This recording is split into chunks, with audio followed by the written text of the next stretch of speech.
Our story begins in the dark castle of the current demon lord of this era.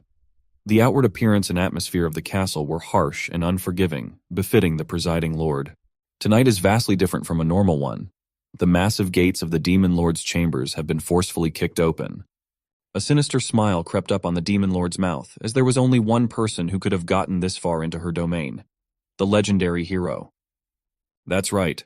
The brave hero has finally reached the last step of any hero's mission, and that's entering the demon lord's throne room and presumably fighting to the death. This means that this era's hero is not only strong, but courageous enough to come and challenge the overlord of the powerful demon race. The demon lord gave her praise to the hero for toughing it out and braving his way to get this far. It is brave, stupid, and most likely the final act that he will ever do in his life. But before the exchanging of blows, drawing of blood, gritting of teeth, even happens in the supposed final fight, the sound of a blade dropping to the cold, hard floors can already be heard. This was not what the demon lord was expecting at all. She was all in on fighting tooth and nail to prevail against the champion of the human race after all. Instead, what she got was a young man with crimson hair and dead eyes, crying while laughing like a crazy person. He looked disheveled and tired instead of the perfect picture of a valiant hero challenging the evil overlord. This guy was stumbling and mumbling his words to just end him now. So, in a bizarre twist of fate, no fights happened that night. The hero was instead pulled into the demon lord's lap as she pats his head with one hand while smoking a cigarette on the other. She asserted that in life, both good and bad things happen. Giving up your own after one or two bad events is never the way to go. She inwardly thought that humans are such cruel creatures, and this boy is evidence of that. They forced a 17-year-old handsome boy to fight against an all-powerful being, a demon lord like her. The poor young man was pulled out from a different world and was forced to risk his own life to protect a stupid king, his poorly treated slaves, and the endlessly corrupt kingdom. And so, this is how the story of a depressed hero and the demon queen started. Where will this story go? I don't know, but it will definitely be interesting. Without any special reason, the demon queen has decided to take care of the handsome young hero for now. She went as far as tending to him, giving him a comfortable bed to sleep on, while she spends her day sitting nearby, just lounging around and chain-smoking. Still, the irony was not lost on her. She was the demon lord of this realm after all. Helping the hero, whose main quest is to ultimately kill her, is a little odd, to say the least. After some time, the young man had finally opened his tired and bloodshot eyes slowly. The first thing he did was ask where he was, and he immediately heard a familiar voice perk up nearby. He thought that he had finally fulfilled his wish to die and was just chilling in paradise now.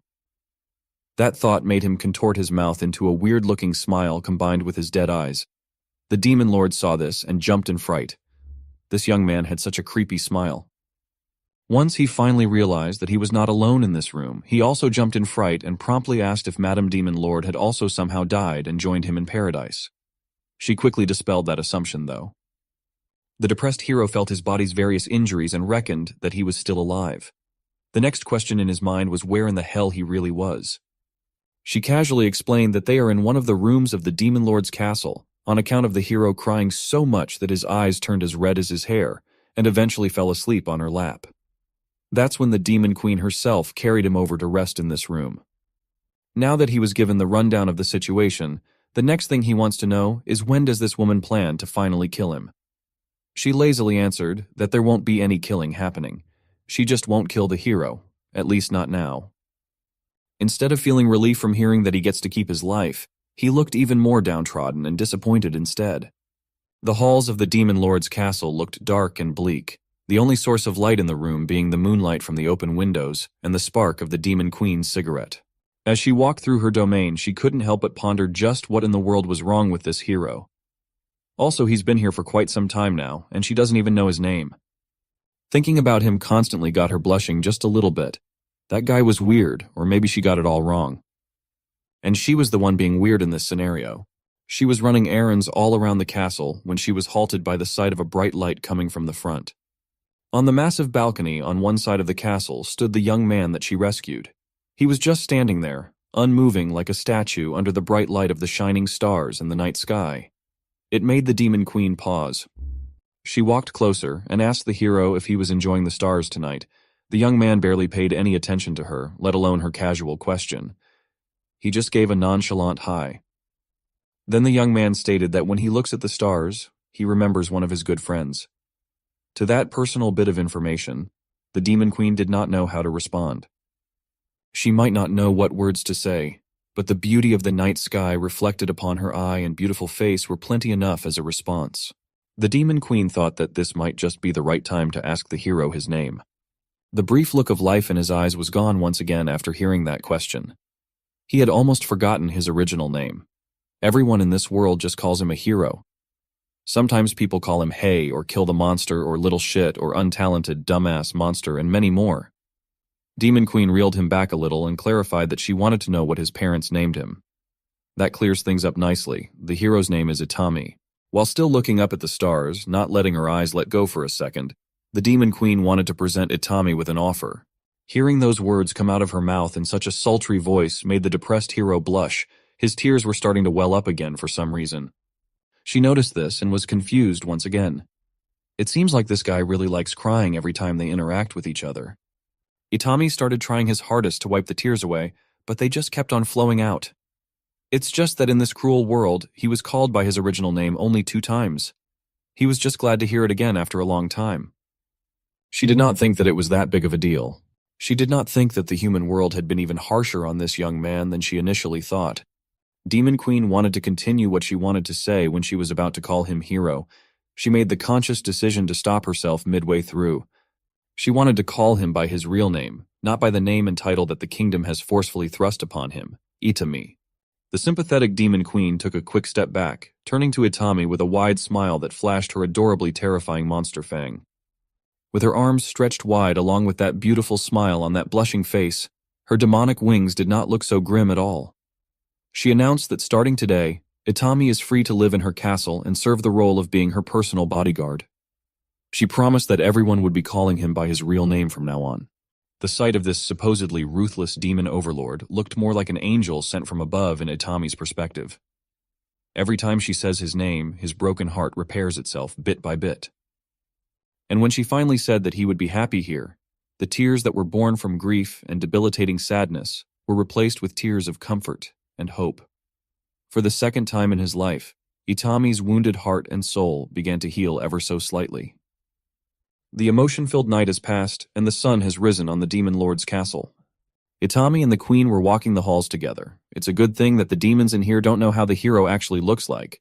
This way, Itami can freely roam the castle under the guise of a new human ally.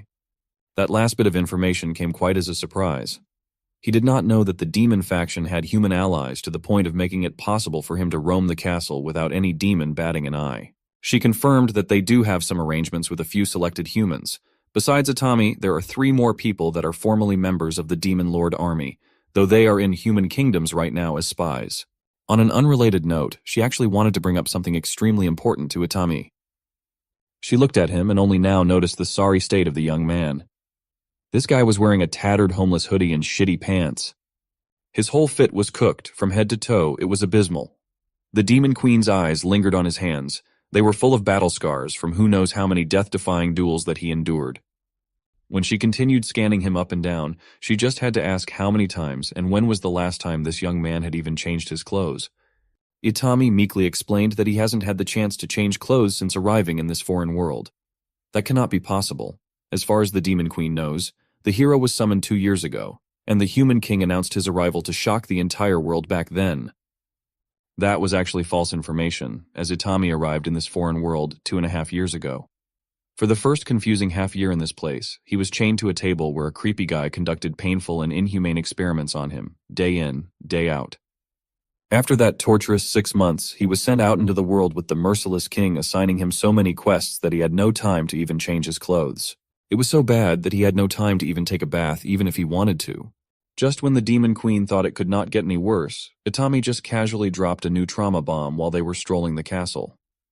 She almost teared up after hearing this inhumane treatment of a poor and confused young man in the hands of humanity. Demon Queen felt so bad that she was compelled to give him new clothes. And now that Itami has mentioned it, the smell of death really does follow him wherever he goes, and it was not just in a metaphorical sense. He literally smells like his odor can kill a man outrightly. Before clothes, what Itami needs is a bath, and an extremely urgent one at that. He just smells so bad that even the demonic overlord could not bear it. A sudden Valentine's Day poster in your feed, just to remind all the single guys that even a depressed hero has a girlfriend and they don't. There will definitely be more depressed heroes in reality after this. And to cope with their depression, they will have to go in search of their personal demon queen who will become the queen of their heart. Let's go back to our story. Today's mission is getting Itami a new set of clothes to get him out of his stinky starter kit. There is one castle attendant that could help with that problem. Her name is Saibet, and the demon queen needs her as soon as possible.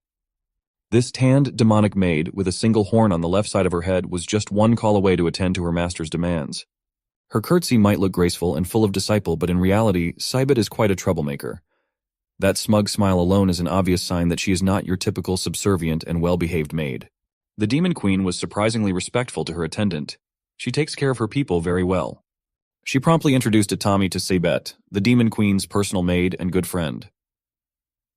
Saibet respectfully curtsied with grace once again, but the look she started giving him after that was quite sticky and curious. She did not hesitate to get right into his business, trying to touch him while praising his nice-looking face. He might look good, but he looks weak in Saibet's opinion. That's only natural since he's human after all. Saibet turned to the demon queen, expressing her doubts about whether Itami could even last 1 minute. The demon queen and the former hero had no clue about what this 1-minute thing she was talking about. The maid gladly elaborated that there is only one thing that a 500-year-old demon queen needs, and she explained in the most family-friendly way possible through hands. It's about time for their queen to do the deed after all.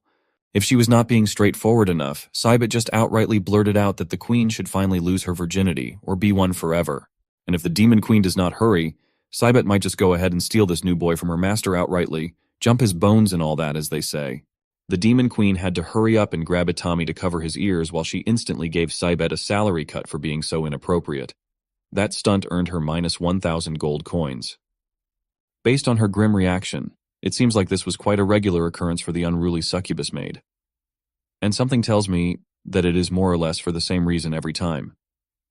She was reminded of the anecdote that a boss who cuts your salary to minus 1,000 is like a dragon who sheds its scales. It reveals its true form. It's time to go back to the original business of why they even called Saibet in the first place. New clothes for Itami.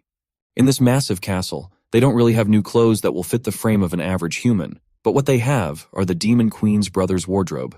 Maybe one of those outfits will fit the young man. Saibet was quite reliable when it comes to these things. She really thinks things through when it comes to what's best for the queen and the castle. But still, her succubus brain gets in the way from time to time. The exact moment when that happens was pretty easy to spot. It's when a bright blush appears on her tanned skin. Of course, the demon queen can easily read what this unruly maid was thinking in just a single look for a fraction of a second, and she won't hesitate to screw her head back in with a punch when Saibet starts thinking of lewd stuff. Today's clothing mission has led them to the castle's storage room where some of the queen's brother's clothes are quietly put away. There are mountains upon mountains of garments of many different kinds in this massive room. The three of them had to split up in hopes of finding something that will fit Itami. What's surprising is that these heaps of clothing belong to just one person. He must be quite a fashionista. Thinking about it pissed off the demon queen out of nowhere. Right now, her brother's girlfriend likes dressing him up like a doll. That was why his original wardrobe has been thrown to fill up this storage room. Itami was quite worried that the brother would mind if they took his clothes without permission. But the queen was quite certain that it would be okay. That brother of hers never wore these clothes anyways. He just likes to wear that one black coat that she gave him some time ago. Upon quite a decent chunk of time looking through the mountains of fabrics, Saibet finally found something that caught her eyes and could fit Itami. The queen then turned to the former hero and nonchalantly ordered him to undress so they could see how well it would fit. Itami was quite prone to giving in to pressure, so he immediately started undressing in front of the two ladies, slowly exposing his toned body. The two women seeing this felt like lightning just struck them both. The demon queen even paused her chain-smoking for a while in shock. Itami cluelessly looked at both of them and asked why they were looking at him weirdly, as if his ripped body riddled with scars everywhere was not weird at all. Demons, no matter how brazen they might be, consider it rude to ask about scars. It's a cultural thing, but they both really wanted to ask Itami about his abnormal number of marks. Finally, after looking like a homeless bum for 2.5 years, the former hero looked at least decent now. He might not look like a valiant hero, but he looks nice. Of course, if you ask the succubus in the room, she will gladly confess that Itami looked a lot better without any clothes on, pants and all. The Demon Queen had to step in and threaten to cut her salary for the second time today, or Cybet might have just jumped Itami right then and there. When no one's around, the Demon Queen's personal maid likes calling her by her given name, Callie. Today, she was busy with paperwork, and Cybet wanted to give her a drink break. Demon Queen Callie does not like getting interrupted in the middle of work, but Cybet was just way too curious as to where in the world did Itami got that many scars all over his body. Callie had some ideas, but it's hard to say where the young man got those marks without revealing the fact that he's the legendary hero. But anyone could easily tell that the guy has fought against monsters often. Cybet's first thought was that Itami might have been a former adventurer or something, which was a reasonable theory. Callie neither confirmed nor denied her personal attendance assumption. Still, as far as Cybet knows, not even a demon can endure that many grisly wounds on someone's body. Besides, the mind suffers from wounds at that scale and quantity too. The Queen did not take that into account. It's just another addition to the pile of anguish that the young man has suffered. She knew all too well that constant battles are dangerous for the mind, especially battling against someone like her little brother. This little detail did not escape Cybet's sharp ears. Callie just slipped up and revealed that Itami had fought against the Queen's brother. Callie did not mince words any longer. She could easily deduce that Itami had fought her little brother at some point in time. Only her little bro could leave someone looking like that. But this was quite a revelation to her personal maid. That just means that Itami is supremely strong. Fighting against that monster is one thing, surviving is another. On top of that, Itami is clearly just a weak human. On that note, Cybet remembered something crucial regarding this subject. Her voice started shaking as she informed the Queen that her brother would be returning to the castle today. If those two meet each other now, there's no telling what might happen. Actually, there's no need to theorize what would happen anymore. What Cybet was fearing was already underway in the lobby of the Demon Lord's castle. Itami and the Queen's brother, who still have bandages covering the wounds all over his body, had already seen each other in this unlikely place. They laid eyes on each other, enemies that have fought and beaten each other within an inch of their life. They held neither animosity nor fear. But Lil Bro was not going to let this human roam the castle casually like this. He told Itami to call his sword right this second. They had a gentleman's promise between them. Itami swore that he will kill himself. For a moment, a different kind of smile surfaced on the former hero's face. He then raised his scarred hand to call his blade Sagi. He remembered the promise they made to each other. The legendary blade, Sagi, came bolting through the halls of the castle with incredible speeds, eventually finding its rightful place in Itami's hand. It's about time they fulfilled that promise between the two of them, whatever that may be. It was nearing dusk, and the two men went outside of the Demon Lord's castle to settle their differences. The way they would do it was as straightforward as it came. Itami was obviously nervous as he stumbled over his words. He started the countdown, priming his hands forward as he counted from 3. The Queen's brother looked him directly in the eye, seemingly sizing up the former hero as he counted down to 2. Dark circles were apparent around Itami's eyes, but there was a new luster of life in them compared to when he first barged into the Demon Queen's throne room. He counted down to 1. He began the fight by ordering his legendary sword, Sagi, to jump right into the fray. It was so fast that it whistled through the air, the blade swerving unpredictably, making it incredibly hard to avoid. But Lil Bro was quite a skilled fighter. He was a monster of the Demon Lord's army, after all. He casually jumped and hopped onto the legendary blade like it was a skateboard. Still, this was not the way to deal with a flying sword at all. He was now riding the blade, but its speed did not decrease even a single notch. Itami was awestruck by how bizarre Lil Bro responded to his fast-paced attack as he called Sagi back to his hand. Both fighters were quite absent-minded in this fight. They did not make the moves they would have otherwise made to neutralize the opponent. They even made the amateur mistake of accidentally bumping against each other once Sagi was beckoned back. Now they both lay on the ground. There weren't any significant injuries this time around. All Lil Bro and Itami could say was, "Holy shit." Sagi was also strewn on the dirt between them. There was a knowing silence between the two fighters for a moment. Then Lil Bro started smirking as if he were stifling an incoming laugh, until he could not hold it back anymore. He started laughing as if he had never experienced anything funnier than this stunt in his life. He knew that this young man with crimson hair did not even try to dodge the incoming collision between them when he was perfectly capable of doing so. Lil Bro was holding his stomach, dying laughing at the thought of such a sloppy second-round fight, when their first one was anything but. He continued to laugh while Itami's mind reeled about what he had just done. He really didn't dodge, in fact, he didn't even try. A second later, the two fighters were both dying laughing at the ridiculousness of everything between them. They didn't even know what was funny. but it was something that only the two of them shared. When the laughter slowly subsided, Lil Bro tapped the former hero on the shoulder and called his attention. They looked each other in the eyes, and it seemed like there was this special bond of brothers that survived a terrifying ordeal between them. It was like they knew each other on a profoundly deep level. Lil Bro finally spoke honestly and told the former hero that he was glad that Itami was alive. It had been a few days since the young man had cried, but here he was again. Hearing those words from a supposed enemy made tears born from a special connection cascade down his eyes. These past few days or months or however long it had been, it seemed like he had no control over his tear ducts and emotions at all. But today was different. He was in control, and he chose to let it all go. It was just like that night on the balcony with Demon Queen Callie. Lil Bro called him out for crying like a little girl, but he got it. Meanwhile, two pairs of very suspicious eyes were clearly trying to peep from behind the foliage. Seabet was extremely confused. Just 2 months ago, these two almost killed each other to the point of morbid wounds and scars. But now they were talking like good friends, reuniting after a long time. Queen Callie just chalked it up to them being boys. Seabet was a succubus skilled in the art of manipulating men, but even she found this boy's behavior weird and undecipherable, and Callie could not agree more. The battle from earlier might have ended up in a non-confrontational manner, but Itami still felt drained after that encounter, mainly because of the emotional release. He kept pondering why he didn't even try to dodge. He recalled how the two of them sat there in the dirt with Sagi in between. Itami could actively recall Lil Bro's sentiment of being really glad by the fact that he survived after all this time. It kind of made him feel the same way he felt when the Demon Queen graciously gave him a place to live his life in the castle as the new queen's bodyguard. Her promise that everyone would call him by his real name from now on. In this room, he had only Sagi to talk to. He thought that he didn't deserve this light feeling that he was experiencing right this second. That might be the case, but he wanted to try. He wanted to at least try to live again among these demons that treated him so much better than the kingdom of humanity. If he really wanted to go this route, the next thing he needed to figure out was how to even start. At this juncture, he sat up as he was reminded of what his mother once said to him back in the day. A live person is a happy person. It was a pretty simple thought, but it could not be any more difficult to figure out for someone like Itami and his mountains of trauma and baggage. He knew that he was alive, so that was pretty much solved, but the trickier part to fathom was how in the world he could be happy despite everything he experienced.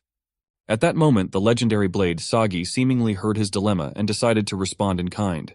It started emanating light from the gem on its hilt. Itami looked directly into the light, shocked at this surprising development.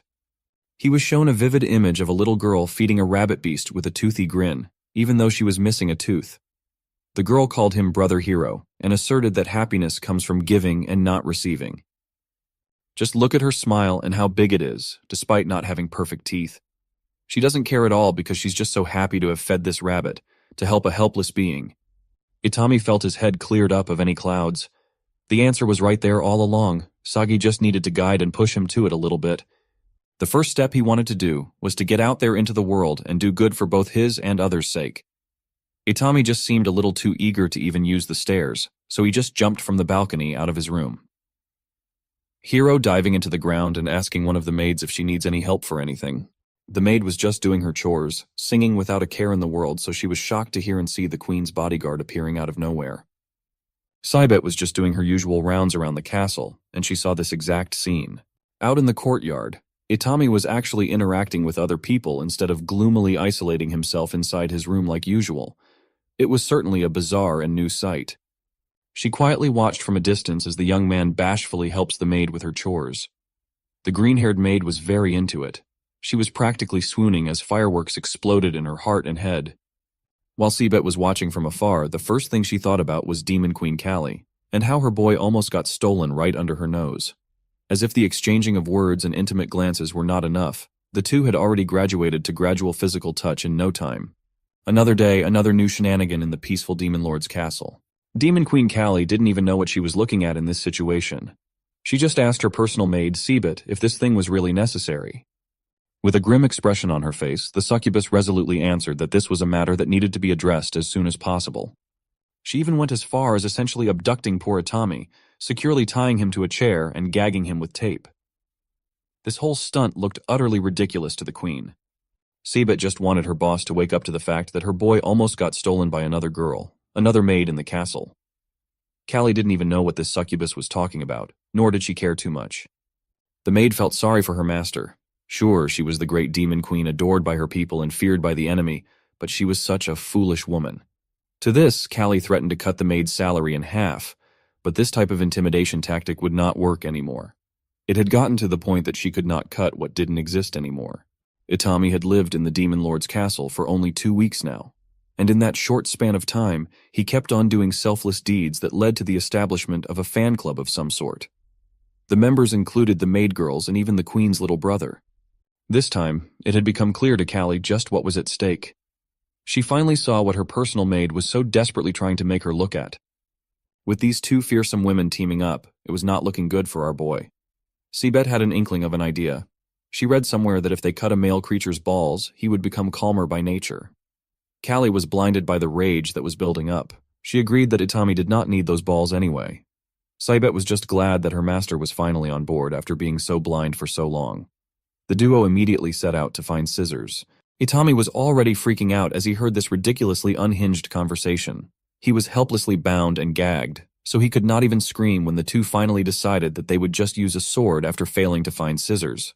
Meanwhile, Lil Bro and his tall blonde girlfriend were visiting and paying respects to someone's grave not far from the castle.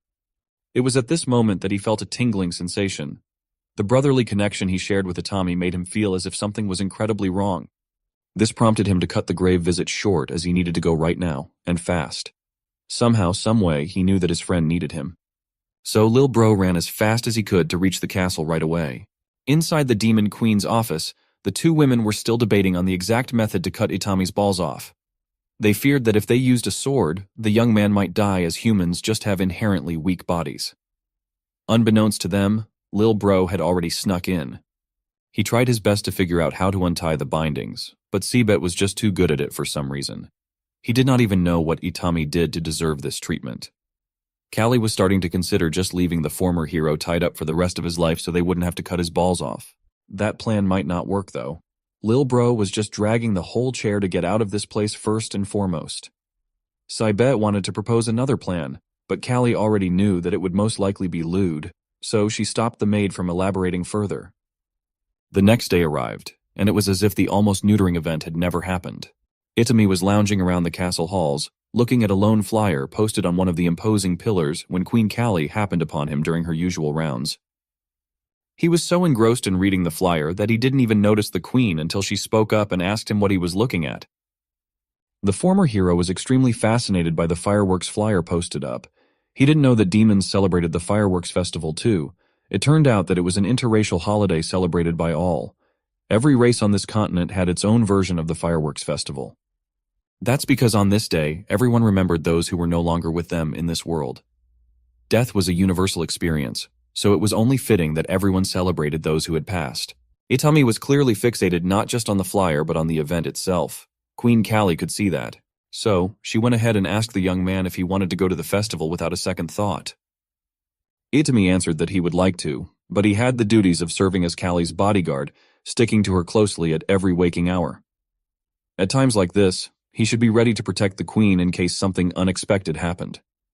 Callie was kind of surprised to hear something very logical from this boy. Still, she knew that he badly wanted to go to the fireworks ceremony. Looking at his hands, he was even clutching a recipe for a firework tightly. She inwardly thought that Itami must have really wanted to go for some reason. Of course, there's a reasonable compromise to this. If he couldn't go without her, then they should just go together. The look in his eyes was quite dim, as if remembering something or someone. Demon Queen Callie started blushing at the fact that if she brought up the possibility of going to the festival together, it would totally look and sound like she was asking him out on a date. Thinking that it wouldn't be too bad, she just brute forced her way out of the awkwardness and blurted out the question of maybe going to the fireworks festival together. She sounded composed, but her blush told a different story. She continued that since she also wanted to go to the festival, they might as well just go together to diffuse some of the thick tension. Now she wasn't the only one blushing. Itami was getting red up to his ears too. It seemed like the plan was locked in. But first, they needed to give that firework recipe that Itami was holding so tightly to the demon firework master. This whole interaction was, of course, under the scrutiny of 3 very familiar figures hiding inside a potted plant. Lil Bro felt like his ears were lying to him. Hearing his big sister ask someone out like that was surreal. Sabet assured him that they heard it all correctly. The Demon Queen was going on a festival date with her bodyguard. So, Operation Kali X Atami was underway. It had just started from this minute forward. The agents even had cool sunglasses to go with the covert operation. The Demon Queen and the former hero left the castle and headed to the outskirts of the demon territory where the famed Granny Hang resides. She was a sweet old demon woman. If you see an old-looking demon, then that must mean that they must really be old by human standards. She just turned her head lightly and greeted the demon lord. Callie pushed Itami as she stated their purpose of visit, to order a firework for the upcoming firework festival. Her bodyguard already had the recipe in his hands. Itami promptly showed Granny Hang the tattered firework recipe. It looks like it has seen better days. There are red stains all over the paper, which I assume were blood. Granny Hang was pleased at the sight of such a traditional recipe. She's been making fireworks for festivals for 500,000 years now. And in that massive time frame, she could not even remember the last time she made a firework for a normal human. Itami is a polite boy. He respectfully handed the recipe to the old woman, thanking her for doing this favor. But before he could finish blurting out his thanks, the granny demon had already brought out a strange apparatus to nick him in his hand. Queen Callie forgot to inform him that this old demon uses blood in making her fireworks. That's why she drew some from Itami in the blink of an eye. The granny already had a feeling that this particular firework would be interesting. She turned her head to her two visitors, curious as to what in the world is the Demon Queen doing with a human out in the open. What the granny saw was the two likely lovebirds tending to one another. Itami was still shaking in shock while Callie blew on the tiny nick in his finger. While synthesizing the would-be fireworks, the granny posed a question to the two. She asked the kids if they knew how the demons started to celebrate the firework festival. Itami confidently answered that he read somewhere the fact that 500,000 years ago, the first king of the human kingdom made the first fireworks. That earned him a quick and loud disagreement from the old demon. She continued that the story about the first king of humans was made by dumb humans for dumb humans. Furthermore, that pesky human race is always trying to appropriate the accomplishments of demons as their own. While she finishes up this explosive, Granny decided to tell these two the true story of the beginning of the firework festival. And it all started a long time ago. It was so long ago that the whole continent could still be considered a peaceful place. The events that led to the development of modern-day fireworks started one night 500,000 years ago with a demon girl lounging around an open field. That open field is now referred to as the Demon Kingdom's territory. The demon girl loved laying down on the serene grasslands while taking in the sight of the beautiful stars. It was perfect. The night sky was gorgeous. But if she was asked to change one thing, she would love to bring the stars a little closer to her. As if God had answered that request of hers, a bright light started flying through the air. It looked like a star that was trying to rise up and join the other ones up high. And then it exploded in a booming manner. The small light it once emitted was scattered all over the skies, right above where the demon girl was looking at. It was beautiful, perhaps even more beautiful than the stars that she loved so dearly. She felt her heart skip a beat at the sight of the colorful burst. It was so close. She eventually got up from the grasslands and started running through the woods, trying to track down just where in the world did that exploding star came from. She knew that the mysterious thing came from this way, and she was desperate to get to the bottom of this mystery. The demon girl can feel it. She can feel that she's just a few meters away from fulfilling her dream of bringing the stars in the night sky just a little bit closer. Perhaps not just a little. Perhaps with this, she can actually get so close that she would be able to touch the beautiful stars. Before the demon girl knew it, she was panting in exhaustion while tears were flowing down her eyes, thinking of the possibility that her dream was about to come true. What she found on the other side of the flying, exploding star was a human. A young man cursing at himself for not getting the brightness of his so-called firework quite right. The demon girl blushed at the sight of the young man. She knew in her heart that this person was the one that could grant her only wish in life, and maybe even more. She was inquisitive by nature, and the young man was quite welcoming. The demon girl had never seen something quite like this bright thing called fireworks. It sounded pretty cool to her. She wanted to see him make one of these things again. The young man immediately perked up. He stopped feeling bad for himself for not getting it right earlier. With renewed determination and motivation, he prepared to go at it again. Just like her, this is his main goal in life. The spirit of ambition danced in his eyes as he vowed to make the biggest and brightest firework that the world has ever seen. It will shine even brighter than the stars above. What he'll make will shine so brightly that his mother will be able to see it now no matter how far or where she might be. The demon girl could feel the kid's spirit as he expressed his will to make something that will be seen even by people in another world. She admired everything about that will and everything about that boy like a beloved tale. It was like they were mixing imagination with real life. It was surreal. The young man caught himself getting swept by his emotions again and apologized for sounding so foolish when they've just met a few moments ago. But his determined look impressed the demon girl immensely. Instead of admonishing him for being so ambitious, she just looked him in the eye and said, "No." He was not being foolish or anything like that. It does not sound foolish to her, at least. The night that the two met was the same night that the budding seed of love started to bloom for the first time. She knows what it feels like to have a dream, but she doesn't know how to achieve hers until now. The demon girl thinks that the young man is incredibly brave. And in a world where dreamers are far and few between, having so much passion for one thing is wonderfully unique. Aiming for the extraordinary things in this mundane everyday, boring life is what makes life itself worth living. From that point on, even though they've just met, the demon girl has steeled her resolve to stand by the young man's side and watch his dreams unfold like stars in the night sky. She just wanted to share in his incredibly journey as those dreams slowly became a reality. A chance for her to love a dreamer like herself with each heartbeat until the last breath of her life. A few years ago, the demon girl had picked up her fascination with the stars from her mom. She asked her why they shine every night without fail, and why don't they get tired. Her mom patiently explained that stars are like special friends who never get tired of making others happy. A star is someone who loves making other people smile. So every single night, they put on their brightest, shiniest outfit just to put a genuine smile on your face. That is what stars do every night without fail. They twinkle and shine to brighten up this dark world. They make you feel safe and happy. The demon girl's other question remained, why don't the stars ever take a break? Her mom continued that they just don't. Stars are always up there, watching over everyone.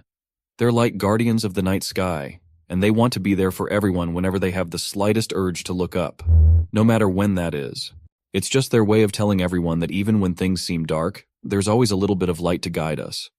For some reason, the demon girl thought about this memory with her mom from long ago. She already knew the reason why that is. She thinks that she had finally found the shiniest and brightest star in the world, and she saw it in that young man's spirited eyes. He has quickly become her own star, effectively fulfilling her dream to make the stars come closer just a little. It turns out that she just needed one. From this moment, she would not let anything get in the way of her love and her dream. He has eyes full of hope, brimming with intense energy that can bring anything into life. Sure, he might be a little bit of a show-off and try hard all the time, but he perseveres, and that's what matters. In that sense, he is strong, stronger than most. He was kind, always smiling while doing all sorts of things. He finds happiness in all the little things. So she tries to help him with everything that she can offer. But reality is cruel. Life can only give you so much, and the demon girl can't help the young man when it comes to a lot of things. He works hard. He works hard for both of their sakes to the point of passing out in exhaustion at times. She tried her best as his wife, the love of his life. She supported him with all the strength she could muster. He was her dear star after all. The demon girl loved the young man for a long time. She loved him until he was an old man who could barely walk a few steps, and she still looked like a young demon woman. She loved Izumi the firework maker until he finally finished what he could confidently say was his life's work. Even with gray hair and a wrinkled face, the man's eyes never changed. He still had the eyes of a dreamer, the eyes of someone who wanted to give something extraordinary out into the world, until he was satisfied to call what he made a true firework. His eyes might still be brimming with light, but his body has gone frail. Every so often, he needs to take a rest under the shade of the woods where the lovers first met. The demon girl told him not to force himself too much so many times already, but Izumi's still young at heart. But the detriments of time were not lost on him. He knows this loving wife of his has been constantly worrying about him these days. He could not find the right words to thank her enough. Countless thank yous will never suffice for the love and care that she gave him for many years. Even after all this time, the demon girl still blushes whenever Izumi is being nice to her. Tonight was the night. The husband and wife were just waiting for the sky to darken and the stars to come out and play. They've been together for decades, yet the demon girl still feels comfort when resting her head on Izumi's once wide and strong shoulders. At his twilight years, Izumi could not help but remember his mother and the house they lived in. He remembered how she was always smiling when looking at firework displays. He was certain that his mother's smile was brighter than any other firework in the whole world. But the nagging question in the poor young man's heart was when his mother would ever look at him like she used to look at those fireworks. For a long time, fireworks did not make Izumi smile. They made him weep in sorrow instead. Fireworks symbolized the uncertainty of his life. They reminded him of the cruel hands of fate, the cruel hands of the adults around him when he was little. Instead of being swallowed by the shadow of grief, he set out with the mission to make the brightest firework the world has ever seen. If he does that, maybe things will turn out differently. Maybe the scars of his past won't hurt so much anymore. And maybe, just maybe, for the first time in his life, Izumi's mother would look at him like how she looked at fireworks. The young man went on a mission to please his scumbag of a mother and reached the end point with something so much better. In his desperate attempt to make the brightest thing in the world, Izumi found the most radiant woman in his eyes. The moment when he finally saw the fruits of his decades-long labor was shared with the woman he loves. He successfully made the brightest fireworks that the world has ever seen, but its luster paled in comparison to his muse. As Izumi's heartbeat slowly fell out of sync, as the inevitable father time finally started catching up to him, he did not even look at the skies to see his masterpiece. He just looked at his wife's beautiful smile. He trembles as breath becomes ragged and his heart loses its rhythm. The last thing that Izumi the dreamer saw was the most beautiful thing in the world. Brighter than any firework he could make, brighter than any stars in the sky, his wife's genuine smile. Her eyes are full of love and devotion, her mouth that never stops speaking encouraging words. Izumi had a tough start in life, and he ended it with a beautiful explosion. The demon girl got close to the only star that mattered, but time and life cruelly took him too soon. When the fireworks died down, she was left with the cold, dark night. No star in the skies could ever compare. Izumi has died with a contented smile on his face. He died a star's death. Now she is all alone, back to square one, back to the days of not having anything to strive for, back to a life without her star. Before totally succumbing to the wheels of time, Izumi managed to scribble down his last thoughts for his beloved. He expressed gratitude for the time they spent together. His last wish is for his ashes to be turned into a firework. The demon girl didn't know what to make of it. It was all so sudden. One second, they were sitting together. The next, she was alone. The next few days were a blur. She was in a constant state of confusion and disbelief. The next thing you know, she was back in the house, burning Izumi's remains to get his ashes. She carefully followed the recipe that he learned from the years of watching her husband do the painstaking job of firework making. She fulfilled his final wish for his ashes to be turned into one last firework. In the woods where they first met, she quietly lit up a small arrangement of her husband's final will. The demon girl did all the motions right. She did everything without even thinking about it. It was like she's on autopilot. Izumi's soul, his ambition, his dream, his life, everything has been packed inside 3 tiny explosive vessels. His final explosions were not particularly massive. They were not particularly bright. They were modest. They were vulnerable. They were made with grief and love. It was Izumi's final contribution to the world. The demon girl watched as that young man she fell for instantly turned into nothing but a colorful memory. And when the colors died down, she was left with nothing at all. For the first time in a while, she had a different reaction other than the catatonic state that she was in. Her hands trembled while she reached for her face. The tears, the pain, the love, the longing, and everything in between, everything came crashing down like an explosion of one massive firework. She was devastated. It took everything in her power just to stay upright. When everything had been released, she was left an empty shell of her former self. The demon girl, if you haven't figured it out yet, is named Hang, as in Granny Hang. Izumi was the one who taught her that where he was from, in a different world, people shoot a lot of fireworks once a year. He eagerly told her the story about how his mom was the happiest person in the world when that day comes every year. And when his mom was happy, Izumi was happy too. Izumi had long since connected his love of fireworks to his mom. It sounds stupid, but that was the only thing pushing him forward back then. Hang remembered Izumi saying that thanks to fireworks, he can still remember his mom's face. And maybe through fireworks, Hang will be able to do the same to him. Back to the present, thousands years later, Granny Hang has concluded her story of how this day helps demons to not forget the faces of those they loved a long time ago. No matter how much time passes since a special person has perished, the fireworks that you both looked at will never let you forget their face. Any important person who you lost a long time ago will be alive in that brief moment of beautiful explosion. That is why firework recipes like the one that Itami carries are made. The bright light of the firework made from his blood, and this recipe will bring the person back to life for a moment. Just a little moment while the fireworks' fire colors the sky with its hue. Just as the story concluded, Granny Hang, handed the former hero the firework that he wanted to make with that tattered recipe. With this thing, he'll finally be able to see his teacher again. That woman was crass. She likes to refer to Itami as Idiot Boy, back when they haven't even been introduced to each other. Today is the day that Operation Kali X Itami goes in full swing, with Lil Bro leading the charge. Tomorrow night is the official start of the mission, the night of the fireworks festival. Lil Bro is taking this quite seriously, with Sabit and his girlfriend forming the rest of the team. There is only one main goal. Lil Bro chose to demonstrate that goal using his unsettling voodoo dolls of his friend and big sister, making them kiss vigorously. The Queen's personal maid is all in. She thinks it's a perfect idea. Lil Bro's girl, on the other hand, feels quite queasy at the thought. She's quite shy. This was a perfect plan if it were not for one significant and glaring problem. Pulling out his unsettling voodoo dolls again, he started ramming the two against each other in frustration at the fact that Itami and Kali are not making any effort to kiss by themselves. The first step of the task force is to figure out just why these two young and good-looking couples refuse to engage in some lip-to-lip action.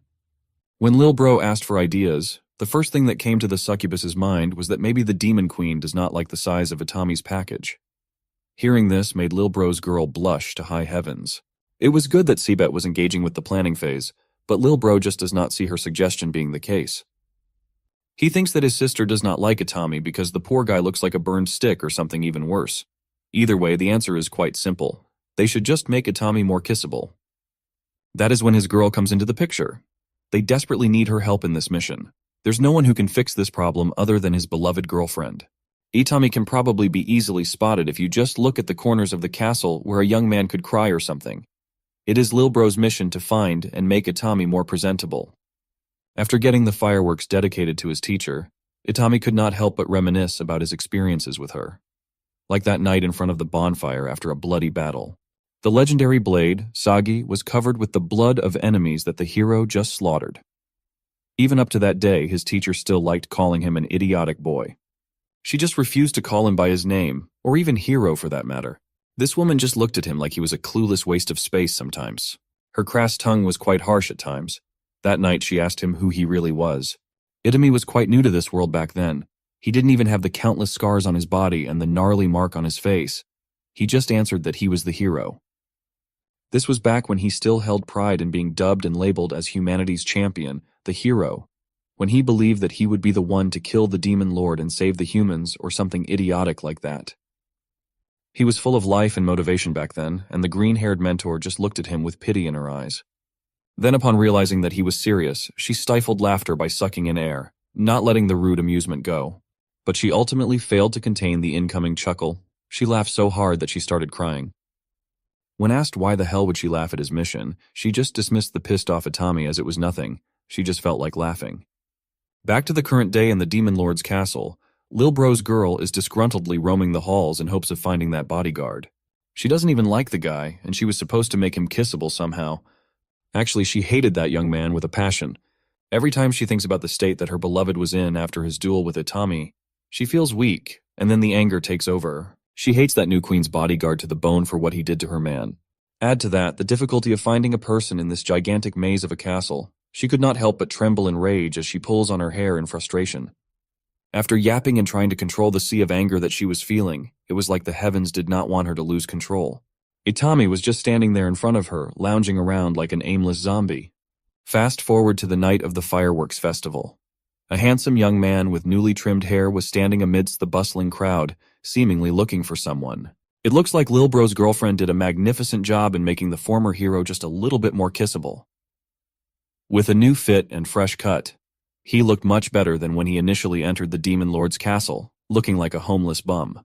The lights of the festival were bright, but the discernible darkness in the young man's eyes was still visible. He looked a lot better, though. He kept on remembering his mentor. That night when she asked him who the hell he was. His reverie was broken when a sultry voice broke through the murmurs of the crowd, calling on to him, calling his name. He turned around, still not used to the fact that the demons around him were kind enough to use his actual name.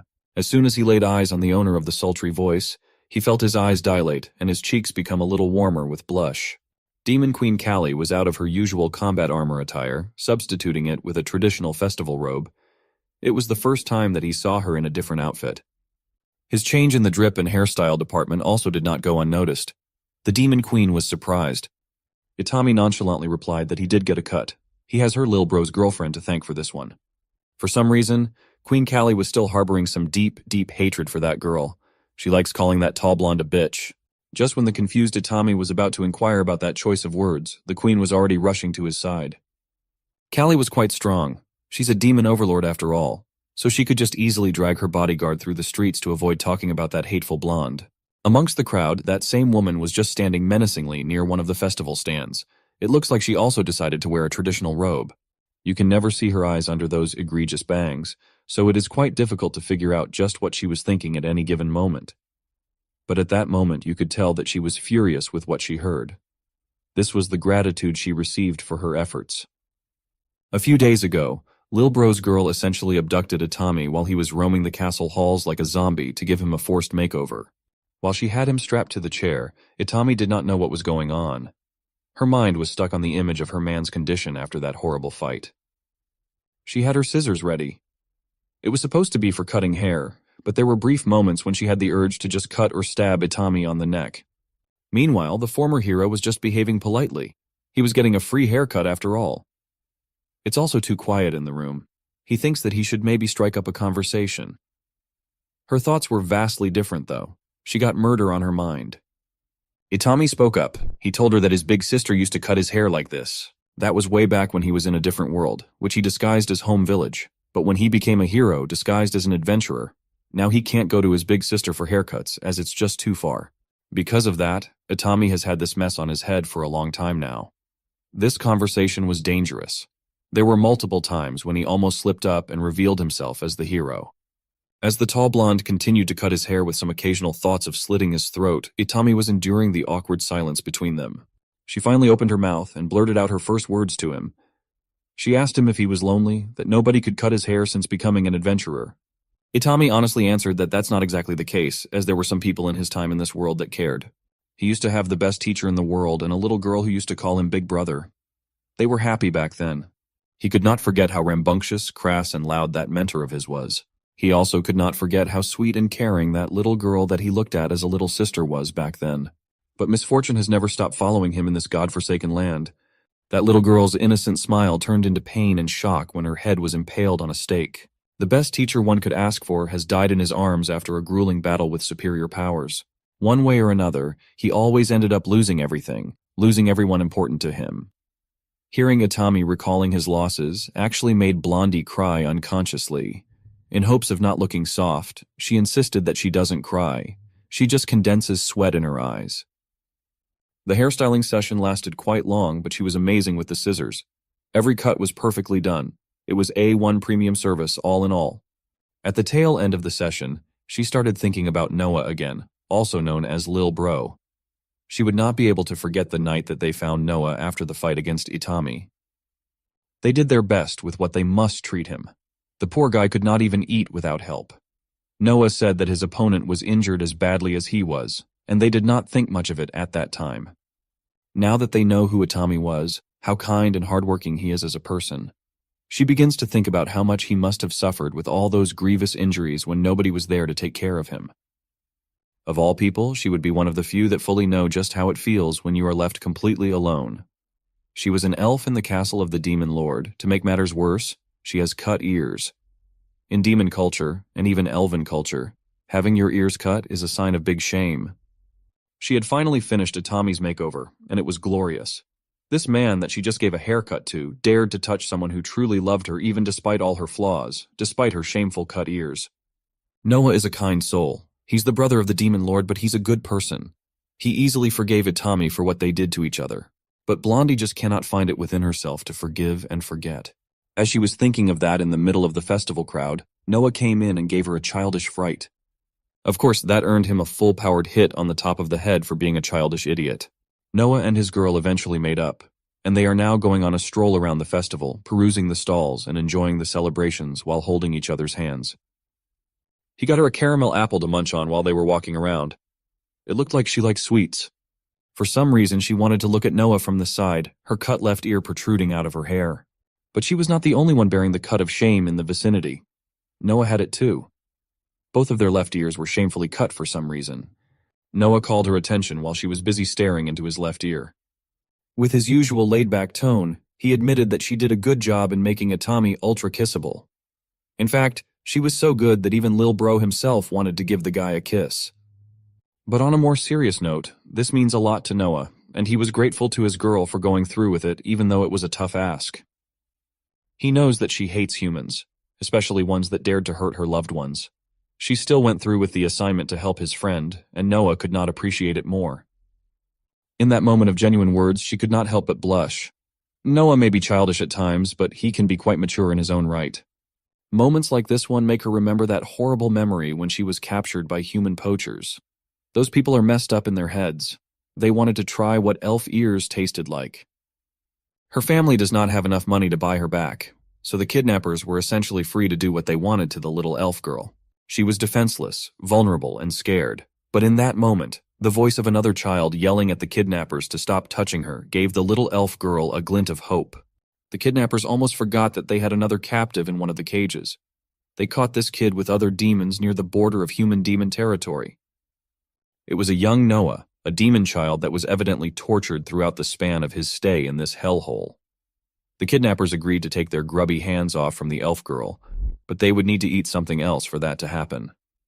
Their counteroffer was that they'll just cut and eat Noah's ears instead. These kidnappers knew the cultural significance and shame that demons hold for those that have their ears cut. The kidnapper held up the elf girl in front of him, asking a little kid if he was ready to take on that shame for the sake of an unknown elf who was essentially abandoned even by her family. Noah does not even have to do anything anymore. His family is royalty, so they've agreed to buy him back. The kidnapper added that his father will be very disappointed when he comes back to the castle with the mark of shame. But even as a kid, Noah was as decisive as one can be. His father taught him that a demon's role in the world is to help weak creatures. And looking at the eyes of that poor little girl, there's no one in this place that needs help more than she does. Even if it costs him a life of shame, even if they take away his honor, even if it hurts like hell, he will gladly refuse himself as a proud member of the royalty. Noah will clench his teeth and take the pain silently as a true demon. Until now, that grown-up elf girl still remembers how resolute and determined Noah's eyes looked like back in that dungeon. Her, on the other hand, was just a helpless little girl that has given up hope, full of fear for what's about to happen. Those painful memories have never left her mind even until now. Every day that passes by, the gratitude and love she feels for Noah continuously grow. She would do anything for this man. Back to our main couple, Callie and Itami have gotten out of the chaos of the main street where the festival stalls and the people were clamoring. They both prefer the quiet of the cliff above the market. Besides, this is the best view to watch the fireworks. It should be starting soon, but it looks like they arrived a little early, so they will need to wait just a little bit longer. Before the fireworks even started, the night sky was already putting on a show as a meteor shower started raining down. Itami stared at the stars intently, moved by its vastness and beauty. Queen Callie did not do the same. She wanted to look at her bodyguard. She wanted to figure out what he was thinking. While she was lost in thought, looking at the young man, she started to recall their first meeting for some reason.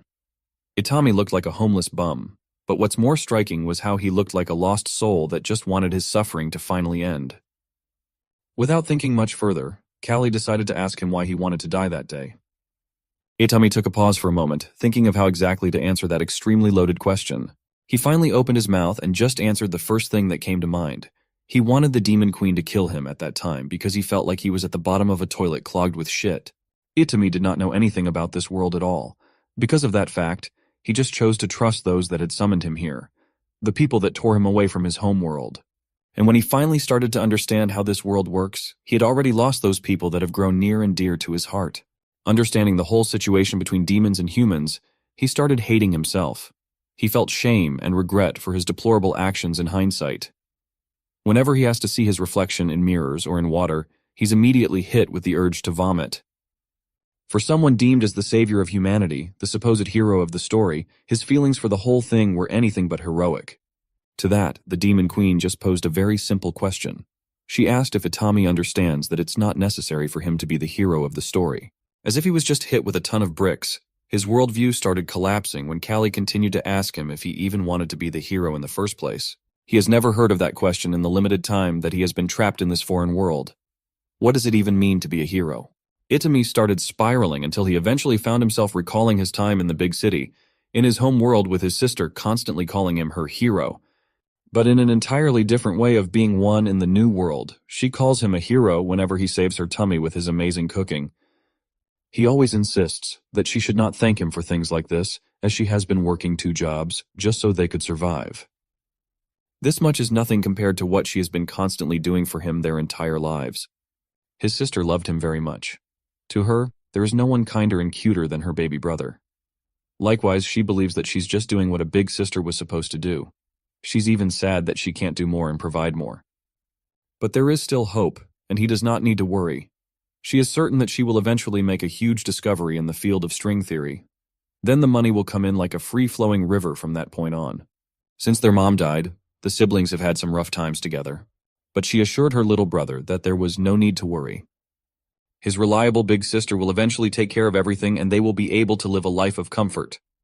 It was at this very moment that the event that drastically changed the course of the siblings' life took place. The whole tiny apartment was filled with bright green light. And Itami was the source of this anomaly. Bit by bit, his body was consumed by this mysterious green light, seemingly consuming him from head to toe. The last thing he did before being transported to another world was call out to his sister with fear plastered all over his face, confusion in his eyes. The view of the apartment and his reliable big sister was slowly replaced by the view of a massive room that almost looked like a cathedral. Then came the grating pompous voice of the man that made his life hell for the past 2.5 years. The man called him the name that would stick and make him sick to the stomach whenever he hears it. Hero? A foolish king with all the wealth, prestige, and authority in the kingdom. The man that would kill his will to live has summoned him to have the so-called honor to save the kingdom. Looking back, one of the first things that the king had ordered him to do was be grateful that his life had meaning now. That alone should have been a massive red flag. He did not ask for this, he did not know where he was, who this arrogant prick was, and what the hell happened to his sister. That's how he ended up in this magical world, and the rest of the story of our depressed hero will be coming soon. Don't miss it.